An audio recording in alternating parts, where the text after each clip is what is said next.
Ces phénomènes physiologiques qui font que d'un côté, il a besoin de dormir, mais d'un autre côté, il se veut aussi grand. Pendant toute ta vie, on t'a couché à 8 heures, puis à 10 heures.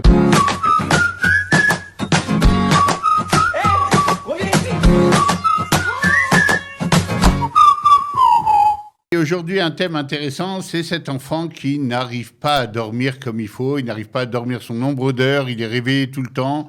Apparemment, il y a quelque chose qui le dérange, alors quoi? Le document.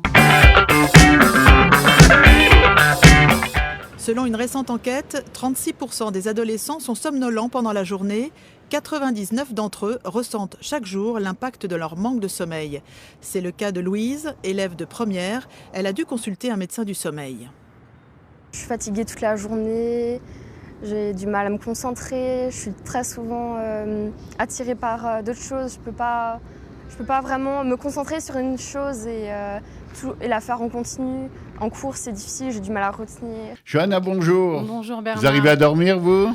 Moi, j'arrive à dormir, mais le sujet des insomnies, effectivement, ne touche pas que les adolescents, puisqu'il y a beaucoup d'adultes qui souffrent de ce problème. Et c'est justement ce que je voulais te demander. Quelle particularité il y a à ce sujet chez les adolescents? Arrête avec tes questions, on n'en peut plus. Par pitié, je t'en prie, sois cool. Alors, chez les adolescents, la particularité, c'est que d'abord, qui est la particularité que les parents reconnaissent beaucoup plus facilement, c'est il a école demain, c'est pas possible qu'il dorme aussi peu. C'est la grande particularité du manque de sommeil chez l'ado. Il y a des choses d'abord un peu chroniques qui font que l'ado ne va pas dormir. Et souvent, c'est pas parce qu'il a une insomnie ou un manque de sommeil, c'est parce qu'il joue à Fortnite dans le lit pendant que ses parents sont allés dormir jusqu'à 3 ou 4 heures du matin en réseau avec ses copains. Et ça, c'est déjà un problème plus embêtant, ou bien tout simplement, il parle au téléphone. Dans le temps, c'était le téléphone pour raconter ces grandes histoires. Ma fille a 16 ans, et à une époque, on a dû intervenir parce que on entendait la voix dans le lit cachée par la couette. Il faut que je raconte tout ce que j'ai sur le cœur à mes copines, et ça prend énormément de temps. Mais en fait, moi, je voulais te demander le sujet physiologique, parce que j'avais entendu une fois que les hormones des adolescents sont différentes, et ça provoque des insomnies. Et comme si en fait, le système n'était pas adapté à leur biologie. Est-ce que c'est vrai? Alors, c'est vrai. D'abord, il y a un truc comme ça. À la base, ça devrait être l'inverse. À la base, dans la mesure où l'ado est en pleine croissance, eh bien, il y a une fatigue de l'organisme qui vient de la croissance. Il y a aussi une fatigue de l'organisme du fait que l'ado ne sait pas gérer son énergie, un peu comme un enfant. Vous avez déjà vu comment un petit enfant fonctionne. Il est à plein régime jusqu'au moment où les piles s'arrêtent. Boum!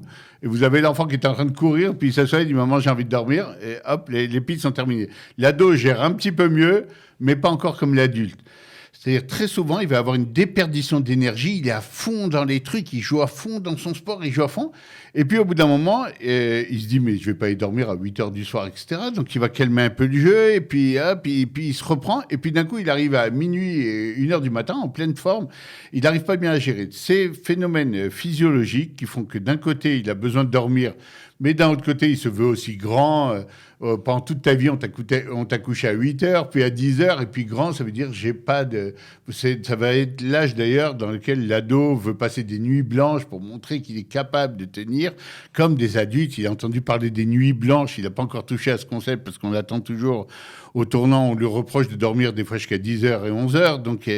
Non, mais moi, je parle du fait que les adolescents sont nocturnes. C'est ce qu'on m'avait expliqué. Je me rappelle qu'il y avait une maman qui... Oui, alors ils sont nocturnes.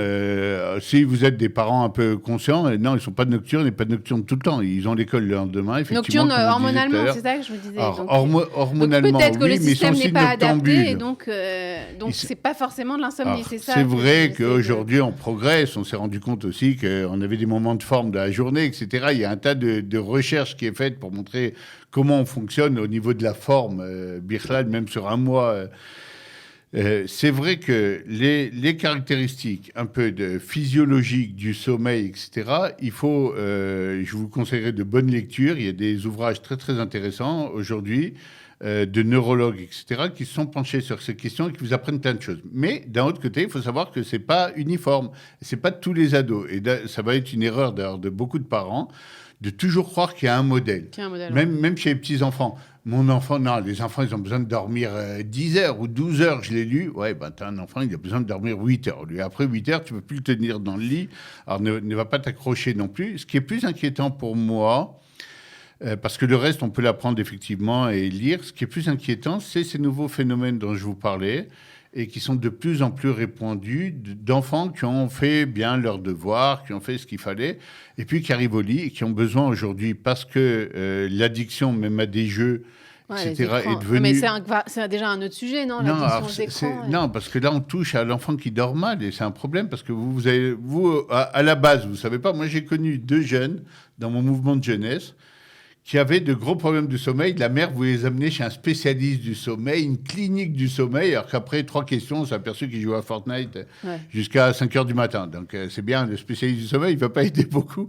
Oui, il faut un spécialiste des addictions, là, Il faut déjà établir la cause, en fait. Oui, bien sûr. En fait, comme on le dit souvent dans cette émission, beaucoup parler avec vos enfants, et surtout pas avec un air de personne qui va condamner, parce que sinon, ils vont rien vous raconter. Au contraire, mais dis-moi, qu'est-ce que tu fais? Tu as l'air fatigué. Allez, avoue, tu joues avec tes copains. Qui c'est qui a gagné la semaine dernière? Que ça t'en saura plus.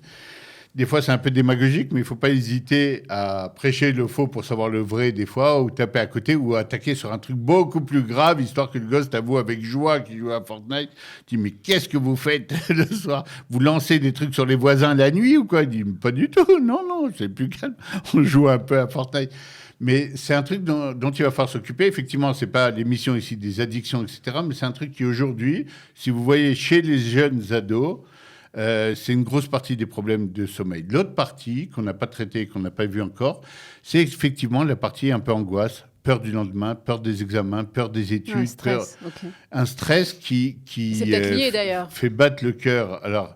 le stress, d'ailleurs, est lié à beaucoup de choses. Lié avec l'addiction. C'est un gosse qui est addictif. C'est lié avec l'addiction, mais en l'occurrence, là, tu peux avoir même un gosse qui est un peu addict au devoir, à la réussite, parce que c'est des choses qui stressent les parents, et donc c'est passé chez lui. Et là, vous allez avoir des gosses qui, encore plus la veille d'un examen ou d'un devoir à rendre, parce qu'ils ont du retard, ou parce qu'ils ont une mauvaise note la fois d'avant. Ça ressemble aux adultes, finalement.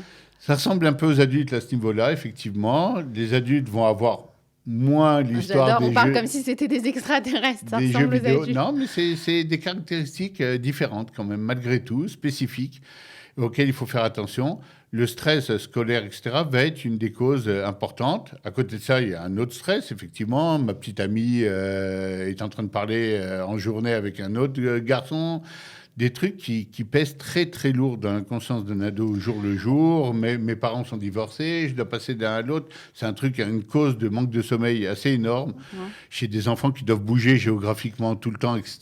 Et on voit des fois qu'ils ont du mal à trouver le sommeil ou à retrouver leurs repères. Tu as besoin de ton lit en général pour dormir. Est-ce qu'il y a une éducation du sommeil? Est-ce qu'il y a... On parle de tekes shena, comment on appelle ça en français Alors, il y a une éducation du sommeil. Les spécialistes du sommeil ont plein de petits trucs pour vous apprendre, à suivre un protocole.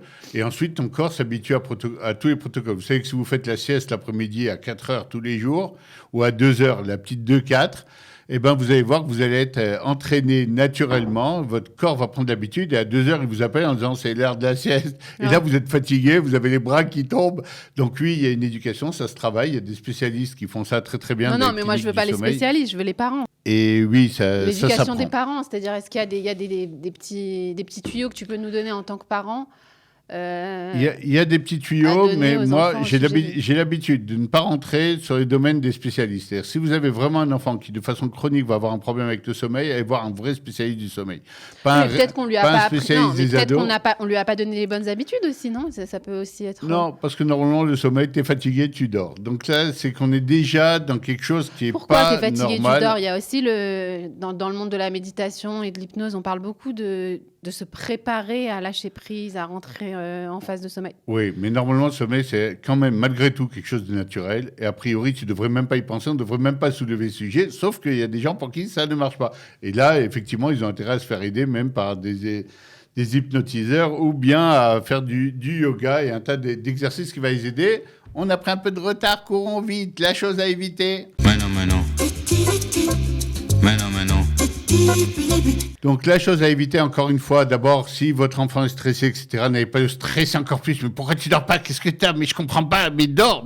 Oui, là, vous avez aucune chance qu'il dorme, ok? Donc ne rajoutez pas du stress sur le stress ou du problème sur le problème. Des fois, ça va être un problème circonstanciel aussi. Laissez un peu de temps. C'est pas au bout de 2 jours, oh là, là, je sais pas ce qu'il a, il dort plus, ça va, on se calme. Ça va se régler. Et en plus, ça fait partie des choses dont plus on en parle, vous savez, quand vous avez une petite chanson qui tourne dans la tête, plus vous y pensez, plus elle tourne. Et donc, si vous pensez que vous n'arrivez pas à dormir, vous êtes fini, quoi. Ça va vous empêcher de dormir, cette idée. Donc, encore une fois, laissez du temps des fois au temps, laissez voir, regardez si c'est pas un peu circonstanciel, si c'est pas la période un peu des examens, laissez un peu de temps avant de commencer l'intervention massive avec les spécialistes qui vont arriver de tous les côtés, etc. Évitez ça. La chose, par contre, qu'il convient de faire...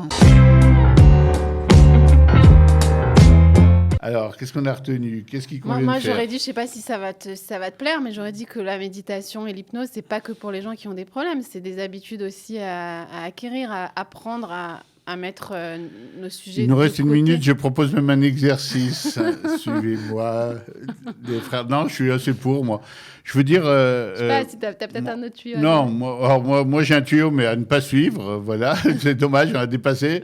Moi, ce que je fais, j'ai toujours eu du problème à dormir à l'heure. Ben, je traîne un peu, je dors plus tard et je vais, quand je suis explosé, dormir. C'est pas un bon conseil, mais c'est très efficace. Je dors comme un loir. Donc, tu veux dire dormir quand on est fatigué, c'est ça que tu veux? Oui. Non, mais c'est bien ça le problème, c'est qu'ils ne sont pas fatigués. Alors, d'ailleurs, mais c'est un problème. Il y a quand on le disait tout à l'heure, j'ai fait une petite allusion, il y a des parents qui vont coucher trop tôt les enfants sous prétexte « Ah non, c'est connu, les enfants doivent dormir à 19h ». Oui, donc tu dis respectez votre rythme naturel. Ouais, respectez aussi des fois le rythme, vous êtes peut-être en pleine, naturel vous avez des besoin enfants. De créer à ce moment-là des fois aussi ouais, ça, des fois, et là il y a plein d'exercices, etc. pour les enfants et plein de choses à leur faire. Mais des fois un enfant à 19h il n'est pas fatigué, mais à 19h20 il va y aller de façon naturelle. Pourquoi vous avez poussé et forcé? Surtout quand vous savez qu'il va être amené à vous tromper ou à mentir un peu en faisant semblant jusqu'à l'heure où il sera fatigué. Ça ne sert à rien. Des choses plus intéressantes à faire dans la vie. Merci Johanna d'avoir été là. Merci Bernard. Merci aux techniciens d'être avec nous comme chaque semaine et à vous qui nous suivez depuis des années maintenant. À la semaine prochaine. Au revoir.